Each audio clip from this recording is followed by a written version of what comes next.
Welcome to Come and See, your podcast for finding truth in a world of chaos. Brought to you by Living Waters Abide Ministries. With host and founder, Richard Case, and co-host and retreat leader, Kathy Ricconi. Today is our special guest day, where we will hear from a friend in the ministry who will share their insight and stories on truth in this chaotic world. And now your host, Richard Case.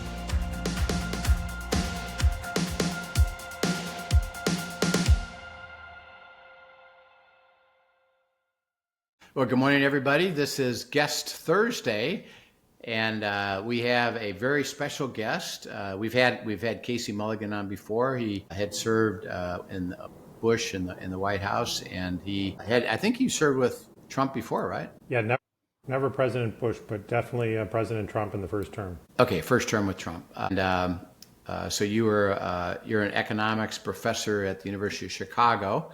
And now you have an official position with the Trump administration again in Washington. And so why don't you first of all tell us what is your new title, which you explained to us has interesting implications. And then we have a bunch of questions about how did it all happen, and then we got some questions for you. So tell us first of all, what exactly what's your new position with the Trump administration? My title's called the Chief Counsel for the Office of Advocacy at the Small Business Administration. And I'm not a lawyer, and the duties are not lawyer duties. So, it's government, so some of these titles are misleading. And the Small Business Administration, not really part of it. They are my landlord. In fact, my office literally leans against the Museum of the Bible. Those people familiar with Washington? Oh, yeah, sure. That's cool. And I was told, I was not in the office at the time, that when they built that museum, it was maybe 6 years ago, they made a hole in my office wall, but it was fixed by the time I got there.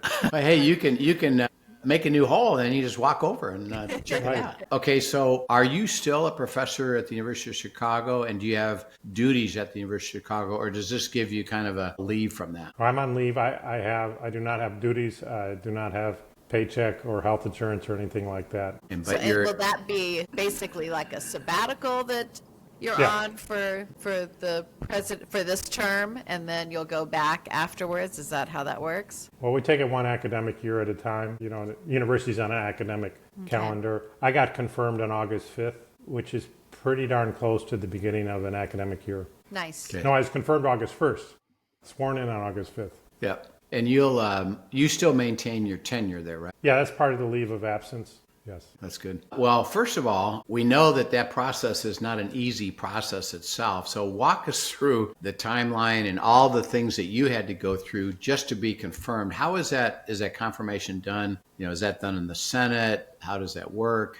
What did you have to go through just to get them to say yes to you joining that role? And can I add another one to that? Is this the same role you were in previously when you were in Trump's administration, or is this a new role for you there? No, it's different. I was the chief economist of the White House Council of Economic Advisors, and our main statutory duty was to write the economic report of the president every year, which we did and very much enjoyed doing. There are people doing that now as we speak.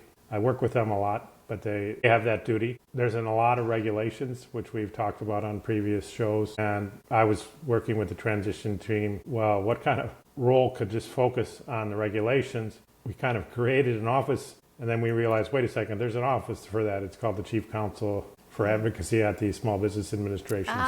Okay. And it's the advantage of that office is there are some laws supporting what it's trying to do, requiring what it's trying to do. In my previous role, the only law I really had was you shall write the economic report of the president. So I have a lot more laws behind me, but that's why it's a Senate confirmed. The Congress writes the laws, and when they create a position with a lot of laws behind it, they want to have a say-so in who gets in there. So that had to be Senate confirmed. We knew that. The Trump administration knew that. Normally my position is, we'll get into it. The swamp does not like people in my position. They'd rather it be empty. So typically it gets filled, maybe never, or deep into the second year. But for President Trump, it was a priority. The small businesses, they're the key part of making America great again. So he nominated me, I think, on his second or third day. He announced me on the social media even before inauguration. So the president was incredibly supportive, still is. The problem was in the Senate, and part of the problem is we did not fully anticipate the problem. We thought that we won by more, so we would have less resistance. And boy, were we wrong. The Democrats, Republicans were very supportive. For example, the president of the Senate the day I got my vote was Jim Justice, the former governor of West Virginia, now the senator from West Virginia. He's incredibly supportive. But the Democrats were in the Senate, they were setting new records on resistance. And we didn't quite realize in the Trump administration how that was playing out. What they ended up doing was confirming 0 civilian nominees. I'm a civilian, 0 by voice vote. To give you an idea, there's over 1,000 civilian nominees eventually that go through the process. And President Trump, I think, is nominated 400 or so. And President Biden, President Clinton, President Bush, you name it, they had tons of those. I think not the marquee ones like the cabinet members, others, they were done by voice votes and batches of dozens, so it would literally take on a per confirmation basis a second or two to get them confirmed. Wow. But the Democrats, they didn't really tell us, but they were going to do 0 of those. And we weren't surprised at the more important ones that were coming first. We weren't surprised in my position. We thought they were going to rise to the step, but we thought that there would be lots of others that are quick, so the Senate would have time to debate my case. It turns out they debated every single one, so a debate takes something like 4 hours. Wow. The senator from Massachusetts was trashing me, but otherwise they didn't really talk about my position. The senator from Massachusetts maybe threw in 15 minutes of trashing out of the 4 hours, and they spend the other part of the 4 hours talking about other things, just burning up the clock. So we thought I would be confirmed by 1st of May or so, and it ended up being 1st of August. And that only happened when President Trump said, okay, if you guys are going slow, then you need to work weekends, no more vacations. Senate does a lot of vacations. And so I was confirmed in about 24 hours or so into what should have been their vacation, their summer vacation. When you're going through that, are you present during that hearing that they're talking about you? Yeah, there was, it's up to the Senate. They get to approve or not, and they get to make the rules, and on a case-by-case basis. They did want to hear from me, so that was in March. That was not a surprise that it happened. It wasn't a surprise how they played out. Not a lot of original thinking, especially on the attack side. I knew they were going to try to use me to criticize President Trump. They were going to try to use me to criticize Doge.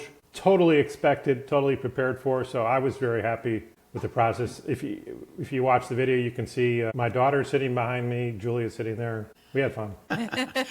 What did you have to do to prepare? Well, it's nothing really required to prepare my mind for it. Now, there's all kind of paperwork, and the FBI comes and talks to my neighbors.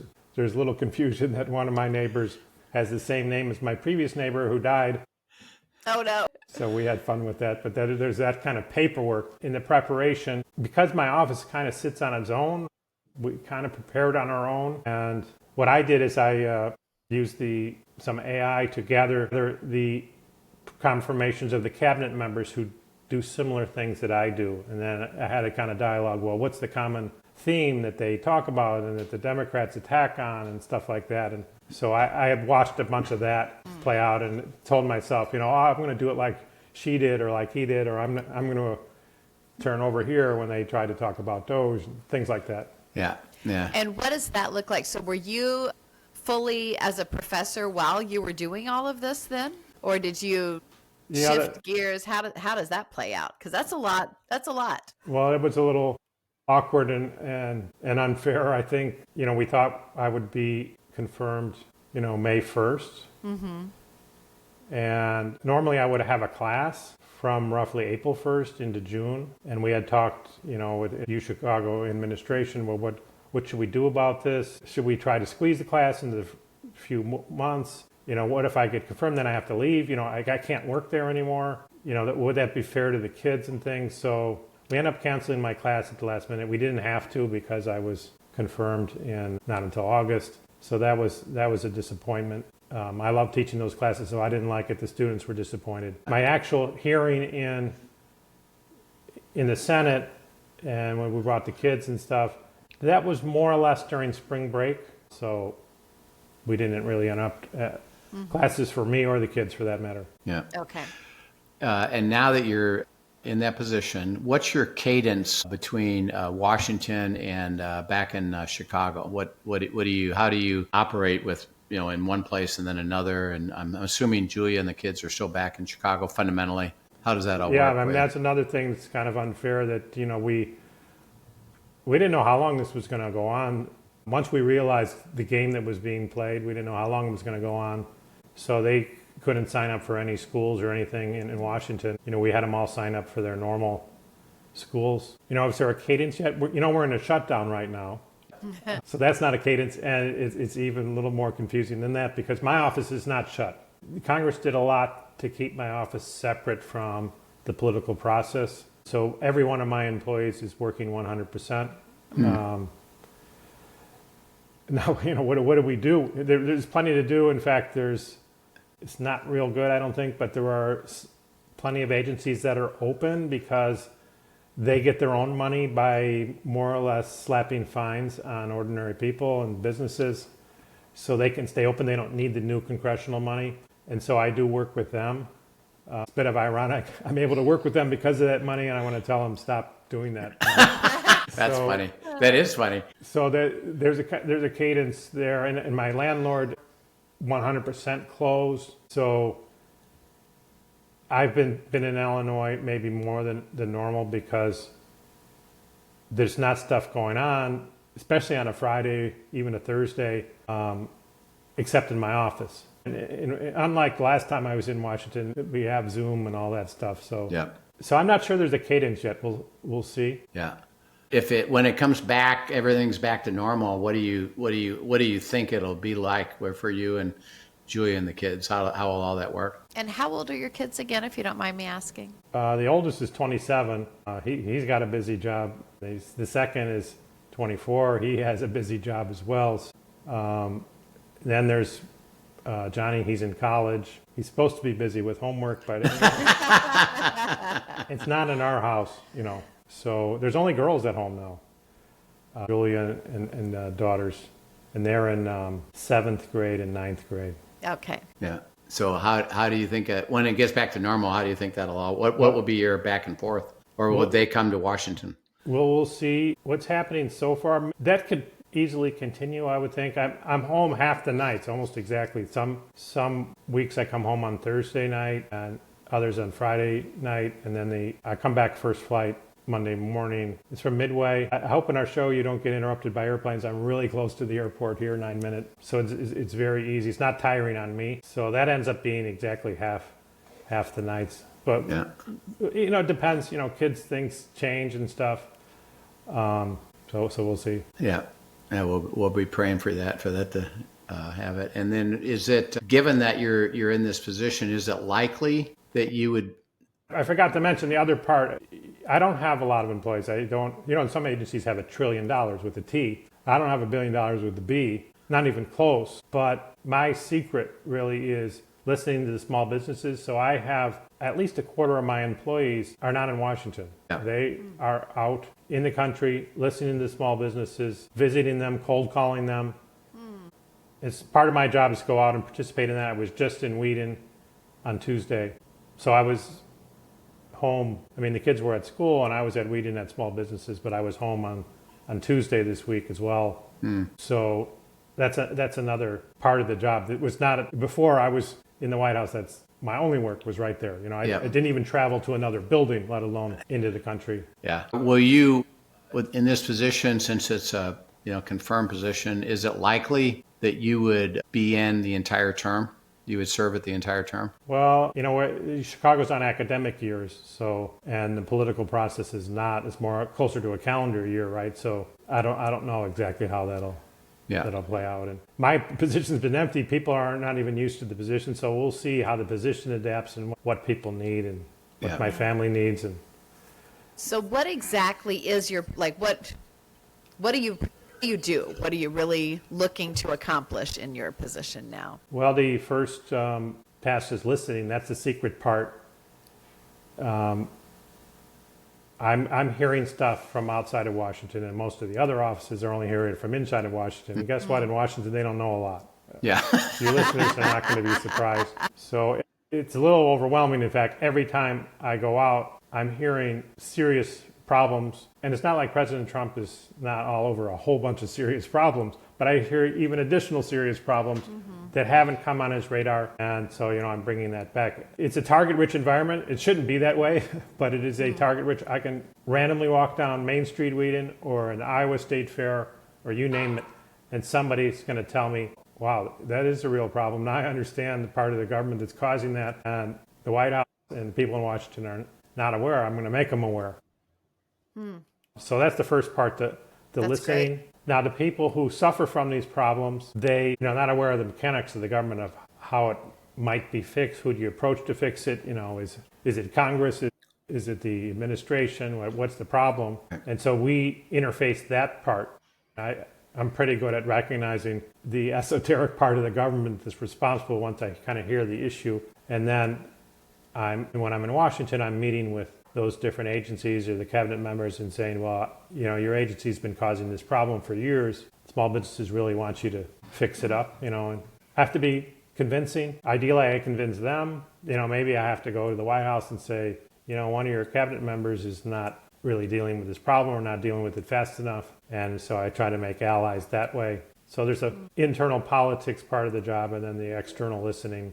Then we have a research group. That would be the third thing that we do. They're tied together because the laws that are behind me require research into any new rule, how it affects the small businesses, their economics. So that's part of the law. The government doesn't follow it. So traditionally, I'm putting a stop to that. So I have economists, and we're analyzing the economics of a lot of these different rules. So that's really the three parts of it, and there's certainly gray areas between all three of them. Yeah. Are you getting receptivity to these by these different agencies that need to change what they're doing? If I take everybody literally, for sure. The Environmental Protection Agency has been resistant. Administrator Zeldin is great, but it's a massive agency. A lot of employees have been around there, maybe aren't fans of President Trump, and so I'm still not totally satisfied on turning that. There's a lot more time to go. But aside from the Environmental Protection Agency, every other agency has been very enthusiastic to help. It's politics, so people say things and they don't mean it and stuff like that. So there needs to be follow-up. What, given that you've done the listening, what are your top 3 or 4 initiatives right now that's on the forefront of what you're up to? What are some of those topics that we want to, in our next session, come back and talk about those a little bit, but what are they? Well, maybe number one or right up there is the, and you guys know, you've done this, payroll forms. Every employer must file a quarterly payroll form, 941. Yeah. Has to be done every quarter, and it's the same amount of paperwork for a one-person employer as it is for Walmart. So it's the burden is overwhelmingly sits on the smaller businesses, and we have 36 million small businesses. Maybe not all of them have employees, but many millions of small businesses doing this quarterly form. It's not the deposit. The deposit's a separate thing, as you may remember. When you deposit the money for your FICA or whatever your employees you're withholding. My business, yours may do it monthly. My businesses did it within 3 days of making the payroll. So that's a totally separate thing. So I'm not talking about the Treasury not getting their money. I might be interested in that too, but this is separate things. Like, do we have to file the form 4 times a year? Why not once a year? Right. And so part of what I did on the research side is digging into it. Well, how did it become this way? Who's responsible for it? You kind of think that, well, probably Congress put a law that said there should be a 941, it should be every quarter. No, Congress never said anything about this. It was a lower level person at the Treasury many years ago who said we're doing it quarterly. And we're having that form, we're doing it quarterly. So that's almost 1 billion hours a year spent on that darn form. So I'd like to cut that back to once a year, and I have some ideas to cut it back even more, combine it with some other forms. So that would be a big deal for small businesses. The big ones wouldn't notice. There's a lot of, that's legal what the Treasury did. I'm not going to criticize its legality. It's not smart policy, I don't think. There's a lot of illegal, unlawful policies. The Congress said it's supposed to be done this way, and they don't. So I don't know, it's a policy, but it's a theme, particularly around so-called environmental things. We have policies. So I'll give you an example. It's not a trivial example, but it's an example. In Genesis chapter 1, it says, God said we will have dominion over the fish. No, that's not how it works. The fish have dominion over us. Now, and actually the Genesis 1, also Genesis, I believe it's 3, not long after it says, the fish will be your food. A lot of the creatures will be, but it specifically points to the fish. And we have a law in the United States, I believe it goes back to the 30s, certainly older than me, called the Magnuson-Stevens Act, that more or less says what Genesis says, that we're to manage the fisheries, and here I'm referring to the ocean, this law refers to the ocean. We manage the fisheries for the industry to thrive and be for a long period of time. So you don't want to run out of fish in the first couple of years. So it's for the industry to thrive and for people to eat ultimately, right? The fishing industry, has a whole manufacturing process so that it can come to your Costco freezer, or refrigerator or whatever. So, and the bureaucrats aren't doing it that way. And some of them are even honest. They're like, yeah, we don't care that the law says that this is for the fish or the environment, whatever that means. So our fishermen have been treated very badly. We're comparing to the law, we're comparing to the Bible. We can compare to other countries too. So many countries, whether you say Canada or China or Iceland, they get so much more fish out of so much more less water because they are allowed to have dominion over the fish. We're not. That's interesting. And this is a theme. I see it in other areas where the animals, the plants have dominion over us. It's gotten out of hand. It's forgotten, what the whole purpose and the whole hierarchy in life is. And this is bureaucracy moving, It gets captured by, we could call them environmental groups, whatever's motivating them to have the fish live a wonderful life. And the small businesses suffer from that the most. I mean, these regulations on the fishermen are regulation upon regulation upon regulation, totally duplicative. Fishermen can't earn a living. It's unsafe, Well, we want to, our next session, come back and talk a little bit more about that, about now that you have identified that, we'd love to hear how do you approach that, given that you're dealing with a bureaucracy, because that's our big question. And then we have obviously some more questions about the economy. So Casey, it's fun to know what you went through and God put you in this spot and what you're up to. We are rejoicing, that you have that position, and just keep praying for you, Father, that you would give Casey and his team just great wisdom and insight and what steps to take to smooth out the opportunities for small business, particularly in America, that would benefit the economy and benefit them and the employees. And so we just thank you for his heart and for what you've done in his life. May you continue to give him joy with Julia and his kids, and that this becomes truly a life that he thoroughly steps into. And we praise you in Christ's name. Amen. Amen. Well, thanks so much for joining us, Casey. It is always a pleasure just to have your expertise on here and to just see what God's doing in your life, too. Yeah. So thanks for that. Listeners, if you have questions, send them in to us at questions@abideministries.com, and be sure to tune in next Thursday as we continue this conversation with Casey. Yes, absolutely. We'll see you next time. Yep, thanks. Thank you for joining us for today's episode of Come and See, your podcast for truth in a world of chaos. Brought to you by Living Waters Abide Ministries. Send us your questions and comments, and tune in tomorrow for more answers to your personal questions about living life in God's truth. Remember, God's will is best and none better. His truth brings peace in this world of chaos.